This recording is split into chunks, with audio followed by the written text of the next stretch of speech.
नमस्कार दोस्तों, स्वागत है आप सभी लोगों का हमारे वीडियो में एक नए लर्निंग के चैनल में। तो दोस्तों आज मैं बात करूंगा, आज हम सब डिस्कस करेंगे कि डिमांड और सप्लाई क्या होता है। ठीक है, आपने अक्सर ये नाम सुना होगा कहीं ना कहीं पर कि इस वस्तु की डिमांड ज़्यादा है, इस वस्तु की सप्लाई ज़्यादा है इसलिए ये हो रहा है। ठीक है, तो इस डिमांड और सप्लाई का जो है प्रभाव जो है मार्केट पर बहुत ज़्यादा देखने को मिलता है।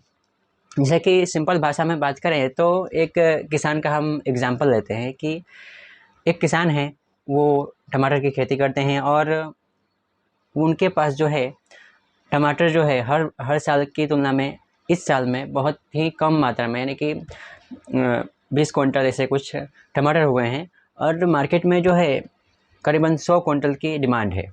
ठीक है, तो ये रामू काका जो हैं उनको मालूम पड़ा कि हाँ, मार्केट में टमाटर बेचने वाले और दूसरा कोई नहीं है, मैंने ही उगाया है टमाटर और मैं ही बेच रहा हूँ।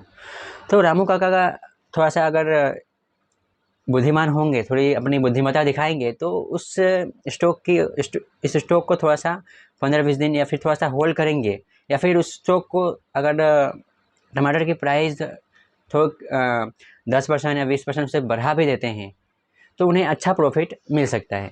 तो इसी प्रकार स्टॉक में होता है। जैसे कि स्टॉक, मान लीजिए कि किसी स्टॉक को, जैसे कि मान लीजिए कि एग्जांपल के तौर पर, ये कोई रिकमेंडेशन नहीं है, जैसे कि रिलायंस इंडस्ट्रीज़ है, बराबर।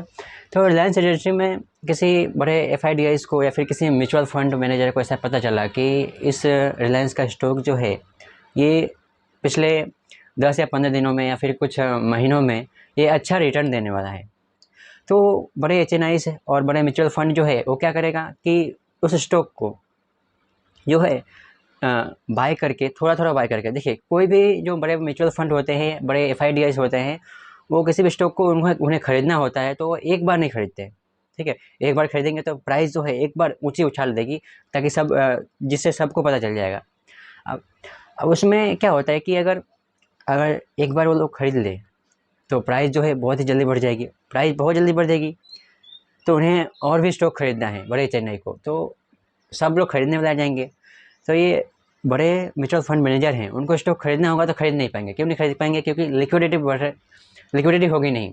अब लिक्विडिटी होगी नहीं, लिक्विडिटी का मतलब सिंपल भाषा में समझे, जैसे कि मान लीजिए कि कभी आपने ये प्रॉब्लम जो है आपने कभी फेस किया होगा, जब आप स्टॉक जब आप कभी ने जब आपने कभी स्टॉक खरीदा, ठीक है, और स्टॉक जो है आपके टारगेट प्राइस पर आ गया। अब चाहते हैं कि आप इसे बेचना चाहते हैं, लेकिन आप उसको बेचना चाहेंगे पर बिकेगा नहीं, क्योंकि उसमें जो है आप बेचेंगे किसको? कोई वहाँ पे खरीदने वाला तो होना चाहिए ना सामने। तो खरीदने वाले कोई होते ही नहीं, सब बायर होते हैं, सब सेलर होते हैं। तो इस प्रकार से उसमें लिक्विडिटी होती नहीं है। लिक्विडिटी होगी नहीं तो सेल करने, एग्जीक्यूट करने में समस्या आती है। तो इस प्रकार हम बात कर रहे थे कि डिमांड सप्लाई लेवल के लिए, ठीक है। तो वो जो है बड़े एचएनआईज जो है, म्यूचुअल फंड है, वो स्टॉक को होल्ड करके रखते हैं कुछ दिनों के लिए, कुछ हफ्तों के लिए, और उस उचित प्राइस पर आने पर या फिर किसी रेजिस्टेंस पर आने पर उसे सेल करते हैं।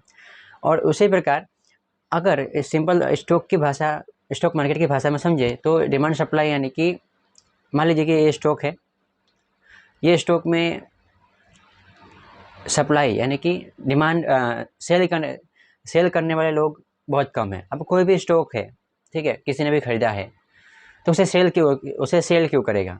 सेल इसलिए करेगा कि ताकि उसको ऐसा पता चला है उसके बारे में, स्टॉक के बारे में, कि हाँ ये स्टॉक जो है कुछ अच्छा रिटर्न नहीं दे रहा है, स्टॉक जो है कुछ अच्छे मूवमेंट जो है पिछले 3-4 दिनों से या फिर पिछले 3-4 दिनों से नहीं दे रहा है, और अगले कुछ दिनों में कुछ रिसर्च के हिसाब से हमें पता लगता है कि हाँ ये रिटर्न स्टॉक जो है अच्छा नहीं दे सकता। तो उसके लिए जो है वो स्टॉक जो है सेल कर दिया जाता है, या फिर ये स्टॉक जो है बहुत ही बहुत ही तेज़ी से या फिर बहुत ही अच्छी मूवमेंट ना देकर, है ना, जिससे इन्वेस्टर्स की रुचि जो है कम होती है, इसलिए वो स्टॉक को सेल करते हैं।